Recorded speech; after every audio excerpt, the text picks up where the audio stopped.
राष्ट्रीय स्वयंसेवक संघ के शताब्दी वर्ष के उपलक्ष्य में हिंदू सम्मेलन आयोजित किए जा रहे हैं, जहां इंदौर के गाड़ी अड्डा क्षेत्र में आयोजित हिंदू सम्मेलन में हिंदुओं की बड़ी संख्या शामिल हुई। इसी के साथ ही यहां सामाजिक बुराइयों को दूर करने के लिए खास संदेश दिया गया। देखिए खास रिपोर्ट। गाड़ी अड्डा क्षेत्र में आयोजित हिंदू सम्मेलन में बाबा महाराज तराणेकर, कैबिनेट मंत्री दर्जा प्राप्त प्रताप करोसिया, सामाजिक कार्यकर्ता डॉक्टर माला सिंह ठाकुर और युवा नेता अंजनेश शुक्ला समेत बड़ी संख्या में हिंदू परिवार मौजूद रहे। यहां सामाजिक बुराइयों को दूर करने के लिए खास संदेश देते हुए पोस्टर्स लगाए गए थे, जो आकर्षण का केंद्र रहे। तो भगवत गीता है। आज आप देश भर में जब गीता हम पढ़ रहे हैं तो आप देखेंगे ये गीता का महत्व कितना है। तो शायद विश्व में ऐसे कोई ग्रंथ होगा जो इतना अधिक पढ़ा गया, इतना अधिक लिखा गया।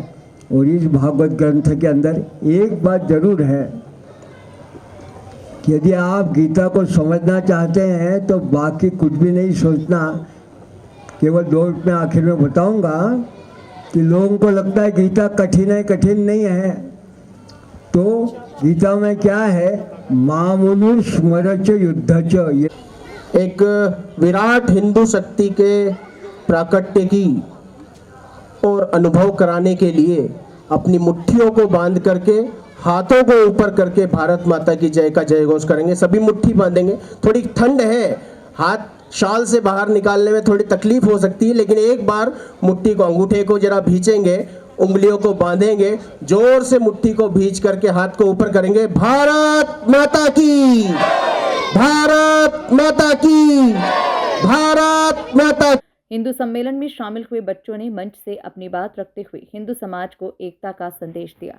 इस अवसर पर हिंदू सम्मेलन में शामिल हुए प्रबुद्ध जनों ने अपनी बात रखते हुए हिंदुओं को खास संदेश दिया है।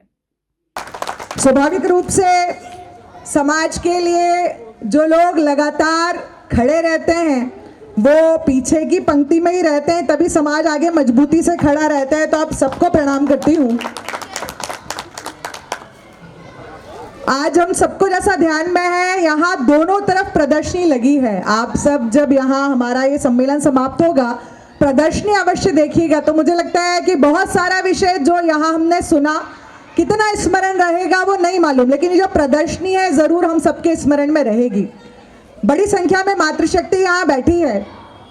बाबा साहेब आम्बेडकर जी ने एक स्थान पर लिखा है कि किसी भी समाज के उत्थान को अगर देखना है तो मैं उस समाज के उत्थान को सदैव महिलाओं की प्रगति के आधार पर देखता हूँ। ये प्रगति केवल शिक्षा के आधार पर नहीं है, अपनी संस्कृति को अपने बच्चों के अंदर जो उतारती है वही प्रगति की ओर समाज को ले जा सकती है। तो स्वाभाविक रूप से मैं, आप, हम सब उन्हीं महर्षि वाल्मीकि की संतानें हैं जिन्होंने हम सबका परिचय भगवान श्री रामचंद्र जी से कराया। और जब हम यहाँ शस्त्र का संचालन देख रहे थे तो युवा दिलजीत जी, युवा नैतिक जी, ऐसे बहुत सारे युवा यहाँ आके शस्त्र का प्रदर्शन कर रहे थे। और जब गीत आया जिसमें छत्रपति शिवाजी महाराज का उल्लेख आया तो वास्तव में लगा कि अगर बच्चों को गढ़ने का काम कोई कर सकती है तो वो माँ ही कर सकती है। जीजा माता ने संकल्प लिया और छत्रपति शिवाजी महाराज को गढ़ा। तो उसी प्रकार से हम जितनी माताएं यहाँ बैठे और हम सब जितने लोग भी बैठे हैं, हम सब लगातार कई लोगों के भाषणों में सुनते हैं कि 2047 का भारत, जब हम देखते हैं कि भारत माता जो है वो दिग्विजयी भारत के रूप में हमको दिखती हैं, हम सबकी, मेरी आपकी क्या भूमिका है? तो भगवान श्री रामचंद्र जी के सेतु के निर्माण में छोटी सी गिलहरी की जो भूमिका थी, मुझे आपको, हम सबको केवल उतना ही करना है। तो माताओं से विशेष आग्रह है, क्योंकि हम सबके लिए सबसे महत्वपूर्ण इकाई है परिवार। परिवार की धुरी कौन है? तो वो मैं, आप, हम सब माताएं। तो स्वाभाविक रूप से हमारे घर में सब बातों की चिंता करना, हमारा संस्कार, हमारी संस्कृति, हमारी परंपरा कौन करेगा? तो हम लोगों को करना है। आजकल कुछ समस्याएं, भारत को भारत बनाए, जो भारत को भारत बनाए, तभी दुनिया की सबसे बड़ी लोकतांत्रिक किताब लिखी गई, भारतीय संविधान। 26 जनवरी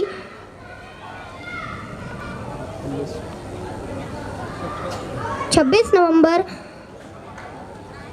संविधान 26 नवंबर। क्या आप जानते हैं संविधान तो 1949 में पूरी तरीके से तैयार हो चुका था, लेकिन सवाल ये था कि इसे लागू कब किया जाए। तभी लेकिन 1930 में 26 जनवरी को भारत ने पूर्ण स्वराज का नारा दिया गया था। यही वजह है कि संविधान लागू करने के लिए 26 जनवरी का ही दिन चुना गया था। तभी से हम 26 जनवरी को गणतंत्र दिवस के रूप में मनाते आ रहे हैं। कुल मिलाकर देखा जाए तो राष्ट्रीय स्वयंसेवक संघ के शताब्दी वर्ष के उपलक्ष्य में हिंदू सम्मेलन आयोजित किए जा रहे हैं, जहां इंदौर के गाड़ी अड्डा क्षेत्र में आयोजित हिंदू सम्मेलन में हिंदुओं की बड़ी संख्या शामिल हुई। इसी के साथ ही यहां सामाजिक बुराइयों को दूर करने के लिए खास संदेश दिया गया। Bureau report, MP news, Indore.